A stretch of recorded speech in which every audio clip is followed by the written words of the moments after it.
Hi everyone. So, very interesting things have been happening today, and not just today, but over the past couple of days.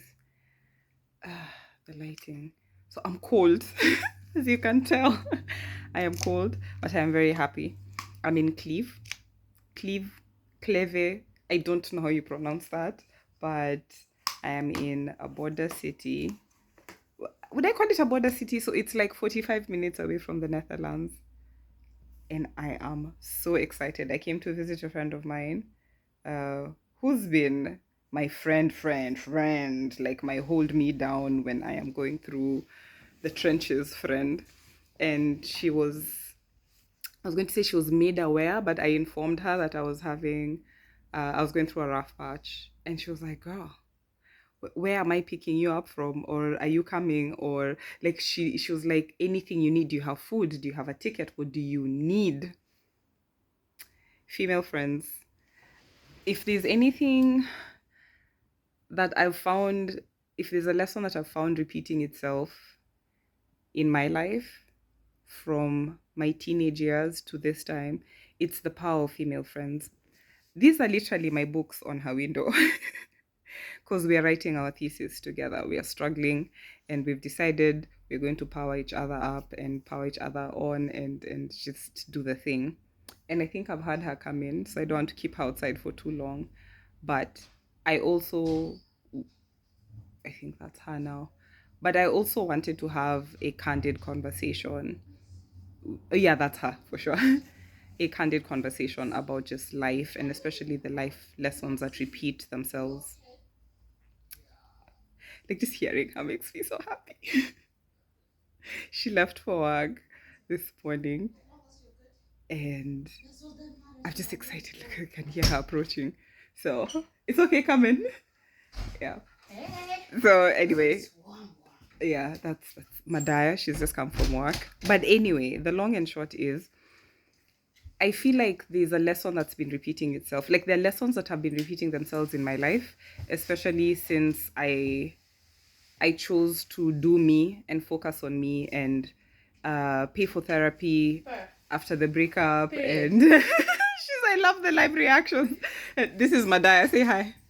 Yeah, that's her. What are we doing? We're doing a YouTube video. Oh God. Okay. But it's so I'm gonna be naked up in here. it's okay. I'll make sure they don't see your booty. Okay. So so Madaya and I are going to the gym. But one of the things I wanted to say, and Isabel is picking us up. I don't know Isabel. I haven't met her, but I have met her in my mind, in my head. She's going to be my friend. Because she's renewing her passport because she's gonna go to America in like a week. Embassy visits are the ghetto for black people. That's another lesson that's been repeating itself. She's German. She's German. White privilege is privileging. Point is, have female friends. If you're a woman and you don't have female friends, question the meaning of life. What are you actually doing without female friends? How are you choosing a man over female friends? They have the personality of lukewarm They have the personality of lukewarm water and skimmed milk at room temperature, left in a petri dish, out in the open for 3 days. With the flies and everything. With the flies and everything. So people, this is literally how many minutes in? 3 minutes 55 seconds. This is probably the shortest video I have done. But that's literally my underwear at the window. This is why I love living with women, because like I can do things like this. Please pick female friends over men. Don't be a pick me ass bitch. Any day. Don't be a pick me. Oh, please pick me. You know why? Because men will pick you, but then they will not pick you. Men will not pick you. She's preaching a whole sermon. And this is what I mean. So I've been having conversations with my guy friends. And I remember telling a particular person, we reserve a lot of what's the word? I use such a beautiful phrase and I don't remember it. You're looking beautiful. It's I'm just thinking because Isabel's gonna pick us up soon because she needs moral support to go renew her passport. Okay. So I'm just like, doing my thing, but I'll be done in like 2 minutes. I got you a snack. She brought me snacks. Female friends remember to bring you snacks. Female friends, when they are leaving town center, ask you, do I need to get you anything? And then you guys decide whether those things will be picked on their way here or on your way to the other place. Female friends who work at beautiful bakeries where they are so loved, they are asked to come back after 6 months away. They bring you food because they know you have ADHD and you forgot to eat.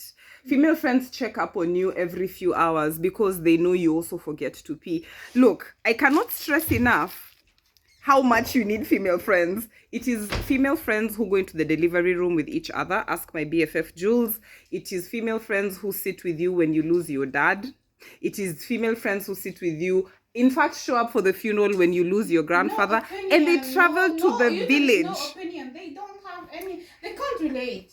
Like, guys, do you realize that female friends are the lifeblood of just surviving this trash life? Female friends are the reason. So let me tell you how Madaya and I met. I saw her and Tucci.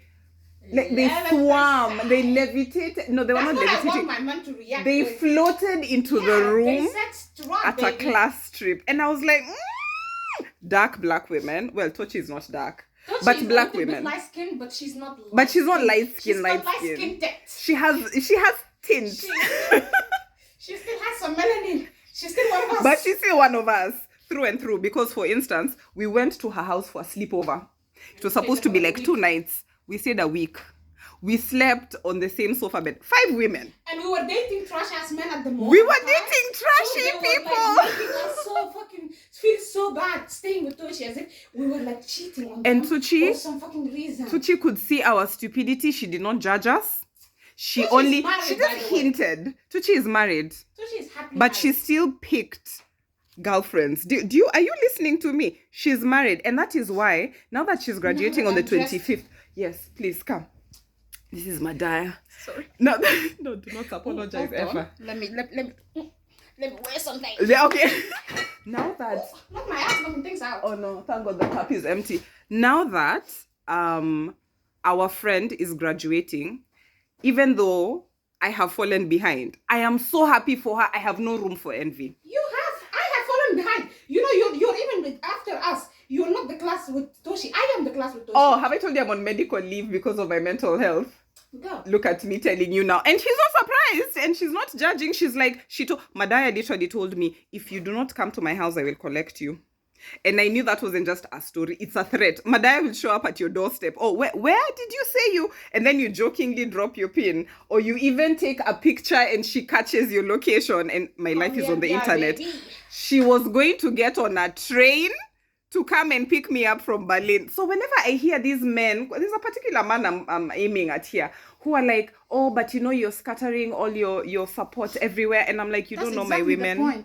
You don't know my women. No, that's exactly the point. So that you get support every time. Everywhere you go, you have support. That's exactly the point. The diaspora needs to be supporting you. The diaspora needs to be supporting me. So do you know why my mental health is finally lifting even though we are getting into colder temperatures? Because of women like this. Look at that face. Okay, I look ugly because I got out of work. Okay? You get to... Ugly where? Ugly where? So I have hot friends. I have amazing friends. They're very obiocha. Obiocha is an Igbo phrase that means clean-hearted. Oh, right. So yeah, I'm freshening up on my Nigeria because I have clean coochie, baby. Clean heart, clean coochie. When you're friends with women, you don't have to worry about your pH. Why would you worry about your pH? Because men be out here messing with our pH. Community because I mean, like every time I have had sex, I have wound up, oh my God, I'm itchy. I need to use cream. Madaya is a pharmacist, by the way. And she has literally given me the sit down and told me, honey, you need to take care of yourself. If you want to go and play, but play safe. You need to know the sexual history of these people. And not word of mouth. It's literally, we are being very serious. And your female friends need to be able to call you out on your BS. She can call me out. Tucci can call me out. That's why I'm hanging out with them. After a series of bad decisions, I am literally now at the house of my friends. And after this, we're going to see Tucci, right? Like really next week. Is this a bad decision or is this life just happening, honestly? No, honestly, some of them were bad decisions. Like, no one forced me to sleep with any of these people. I'm going to tell you something. The men were, some of them were bad decisions. Some of them were bad decisions, yeah. Like the adjacent things, the things that not the man, but like, you know that you can actually like have more light and then you will have more light for the in thing. video. It's thank you. Yeah. You see, she thinks of everything. This is why we love her. She feeds us. I was fed 3 dinners last night. 3. Like literally, there was Turkish inspired food by an actual person from Turkey. Then there was Indian inspired food from an actual person from India and Pakistan. And then there was actual food. Okay, this one was chicken Alfredo. We can't claim it because the comment section will be on fire. But Madaya made chicken Alfredo. When I tell you, she's from Chad. Do you know anyone from Chad? What are your life decisions? What are your life decisions? Don't make people question the life decisions. You're giving what are your life decisions? So you also need to have a diversity of friends. One of the lessons that we picked from a professor we love, Professor Cummings, is... She is American and white, and she recognizes her privilege. She recognizes her privilege. What you need to do as a woman is you need to know people from several backgrounds that will not fucking judge you. You are some kind of Christian. I don't know which one you are. Yeah, but one of the many. One of the many. Yeah. I am Muslim. We have friends that are Muslim. We have friends that are atheists. As long as our thing, like, we do not judge. You do not pick people depending on their skin color. Although we are black supremacists, let me tell you this shit. Alright? Black power. Exactly. But still, so we're not hating on other what people. She said, like, you guys can agree to disagree. Like, I am a feminist, if there was one, but I have no problem. That doesn't mean man hating. That's misandry. And we are like, look, as black feminists, and black feminism is different, as you've gathered if you've not already seen Hood Feminism on my bookshelf, which is her window. The point is, black feminism actually caters to black men as well. And by the way, I know I shared in my last video that sometimes these black men be betraying us. Of course. Sometimes they be out here hurting us. Most times. Very often. Most times. We are losing our minds, and these men are calling us weird, psychotic, emotional. What's the other one they like? Hysterical, crazy. You're angry. You're just angry. You know, you're angry black woman. You're a bit dramatic. You're toxic. You're sassy. You're sassy. You're extra. You have attitude. You have attitude. That one is... As if their mother did not have attitude. Please, my friend. On your mama. So... Release us. So, Go please. play with your mama. Don't play with me. Don't play with us. And I've said this to many men. I am not your mother. I will not love you unconditionally. I am not Jesus either. Unconditionally? Who? Your me? mom or Jesus? Choose one. Me. Pick one. But it will not be me. And the reason why I had to come on here and say this is because I had promised to be completely honest about some of the life lessons coming at me at the age of 36. And they are coming at me. I had a therapy session today. And the thing that my therapist said to me that made me literally cry was, you're not your mom. Good tears. Okay, good. She told me, you're not your mom. I was so worried about turning out like my mom. And look, my mom has good traits, by the way. I am where I am mostly because of my mom, but a lot of my trauma is also because of her. And we've talked about this before. And the point isn't to shame her. It's to be honest enough to say, we need to remove our moms from the pedestals we put them on and bring them here to where the rest of the humans are. That way, we are able to forgive them when they wrong us. We are not surprised when they wrong us. And third, the most important, we're able to call them out. Calling them out doesn't mean insulting them. It just means, your mom, the thing you did, it hurt me. That's it. You don't have to argue. You don't have to... Oh, and if she doesn't acknowledge it, then in your head, you tell yourself, she's human. But if she's on a pedestal next to Jesus, then it becomes very difficult to even have these conversations. So because we have a gym to go to, I'm going to leave it here. I am in... Is it Kleve or Kleve? Kleve. I'm in Kleve. Okay, I think it's Kleve in German and Kleve in English. In Kleve. Yeah. Okay. I've got no idea. But somewhere we are here. You will see the location on the YouTube thing, but I'm excited to be at a week-long sleepover. I'll be sharing a few things about how this beautiful city that I am considering moving to soon, how it's just, it has me, I was going to say in a chokehold. And? It has me in a chokehold. The thought you enjoy. So anyways, I'm going to mark this as not fit for children. But yes, I love this city. Yeah. I've only been here for like from 3:30 a.m. on Saturday, so Sunday. So this is my first, I've lost track of time. Today is Monday afternoon. Today is Monday. That's what matters. Okay. So I'm going to the gym because I carry gym wear and because I've been meaning to just be actively working on my mental health and spending time with people and saying yes to things instead of saying, no, I'd rather stay in bed. I'm literally in bed right now as we speak. But I have been on calls. I had a therapy session. I had a difficult conversation with a friend today. Productivity. I was very productive. Oh, and I've also sent someone a link to something from my thesis. So even though I didn't type into my thesis, I have, like, it's growing in my head. Madaya and I are going to hold each other accountable. I already said at the beginning of this video. Something. I went and I ate some bread. And I'm gonna now go work on my body. Yeah, and now we are going to exercise. So because our ride is almost here, because this is how I roll these days, I will see you guys later. Mwah. Mwah.